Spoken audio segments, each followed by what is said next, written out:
Prokrastineerimine võib tunduda nagu mugav sõber, kuid tegelikkuses on see sinu produktiivsuse ja enesekindluse vaenlane.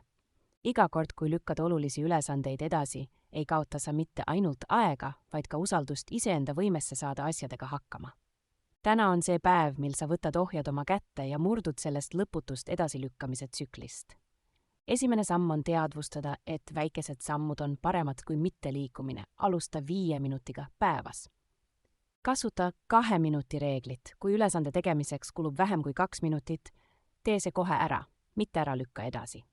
Jaota suured, hirmutavad projektid väiksemateks konkreetseteks sammudeks, mis tunduvad palju kergemad saavutada. Eemalda segavad faktorid, lülita välja telefoni teavitused ja loo endale keskkond, mis toetab keskendumist. Premeeri ennast iga saavutuse eest, olgu see kui väike tahes, positiivne kinnitus aitab luua uusi harjumusi. Mõista, et perfektsionism on prokrastineerimise kaastäideviija. Vahel on parem lõpetada midagi ebatäiuslikult kui mitte üldse. Täna just praegu vali üks üles ja alusta, isegi kui see on väike samm, on see samm edasi, mitte paigalseismine.